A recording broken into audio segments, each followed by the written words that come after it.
What do Jeff Bezos, Michelle Obama, and Batman all have in common? If you guessed being extremely wealthy pop culture icons, well, you're not wrong. But the answer I was looking for is that they all attended Princeton. I haven't called you here today just to discuss Batman, so without further ado, let's get into today's video. Hi, I'm Elias, and welcome back to College Vine. Today we'll be discussing 5 fun facts about the most highly ranked university in the nation, Princeton. Founded way back in 1746 as one of 9 colonial colleges created before the American Revolution, Princeton was originally called the College of New Jersey, and it wasn't until 1896 that the school changed its name to the one we know today. These days, Princeton is known for its top-tier academics, its cutting-edge research, and its ever-slimming acceptance rate. Before we get into some of the lesser-known facts about this prestigious university, let's talk about application strategy just for a moment. You might be wondering what to do with all of the newfound knowledge you're about to acquire. So, here are some tips on how to leverage it in your admissions journey. If you're building your school list, these facts can help you figure out whether Princeton is right for you. If you're already committed to applying to Princeton, well, you can weave this new insider knowledge into your school-specific supplemental essays or use it to impress your interviewer in an alumni interview. At the very least, we'll paint a more 3D picture of this lofty ivy so that you can learn a little bit more about what it's really like to attend Princeton. Let's get right into it. Are any of you hungry?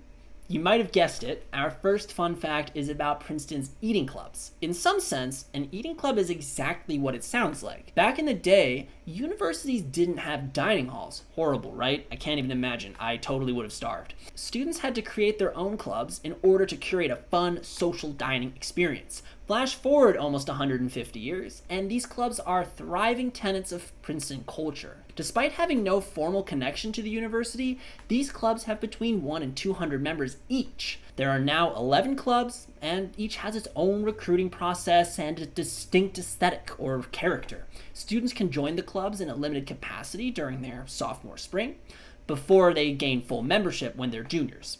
Currently, a whopping 68% of upperclassmen are a part of an eating club. Club members benefit from having their own house, similar to a fraternity or sorority, in which they can study, socialize, and relax. They also periodically host events like educational programs, community service initiatives, guest lectures, and more. Princetonian school spirit doesn't just stop at campus involvement, though. Like many other American colleges, the university has a reputation for its vibrant sports culture with its rich history and quirky traditions. And it's well earned. Princeton has more Ivy League titles than any other member of the Ivy League. The school is also half responsible for the first ever college football game, which they played against Rutgers back in 1869. Talk about iconic. This brings us to our next fun fact. To celebrate especially meaningful football wins today, students throw a party known as the Bonfire, one of Princeton's most unpredictable traditions. The Bonfire only occurs when Princeton wins football games against both Harvard and Yale in a single season. Makes sense, right? It is a pretty big deal when Princeton beats both its primary rival Ivies.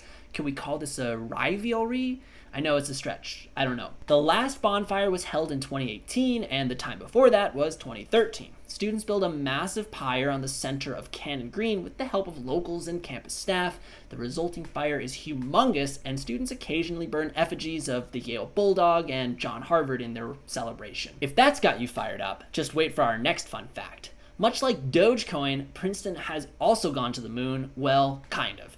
Astronaut Charles Conrad, whose nickname was Pete for some reason, was a 1953 Princeton aeronautical engineering alum and the first Ivy League astronaut. Pete set the record in 1965 for the longest spaceflight at the time, a whopping 8 days. That's longer than most college relationships. You'll find out soon, kids. When Pete boarded the Apollo 12 in 1969 en route to the moon, he took a Princeton flag with him. And this flag didn't stay on the lunar surface. It's currently inside the university's archives. Don't space out just yet. We still have 2 facts to go. Bringing it back down to earth, let's talk about the word campus, which means field in Latin.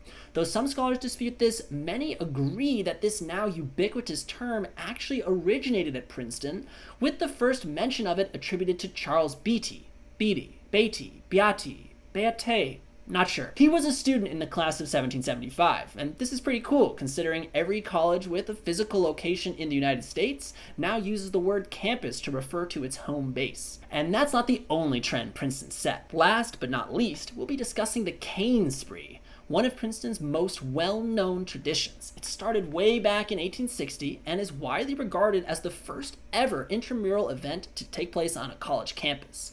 Freshmen and sophomores bickered so much back then that they often ended up fighting each other with walking sticks. Why'd they have the sticks? Apparently men often carried them around as a fun accessory at that time.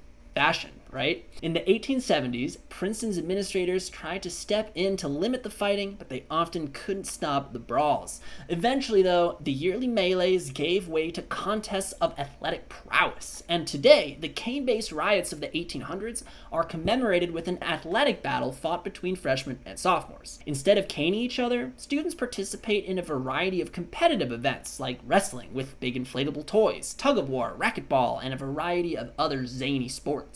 If you end up attending Princeton, you already have a leg up by knowing about this event ahead of time. You can start training to beat the sophomores now. Just as students reach the finish line of the cane spree obstacle course each year, so have we reached the end of this Fun Facts video. We hope you learned a new thing or two about Princeton and that you're more excited than ever to apply to this world-renowned university. To see your personalized chances of attending this school, plug your stats into our free chancing engine, which is linked in the description below. We also have copious free live streams and blog articles about applying to the storied school, writing its supplemental essays, and more. So be sure to check out those at our website, collegevine.com. Also, please like the video and hit the subscribe button below so that you can stay up to date with all of our new admissions-related content. If you have requests for other types of videos or additional schools you'd like us to cover, please leave a comment below. See you all again next time.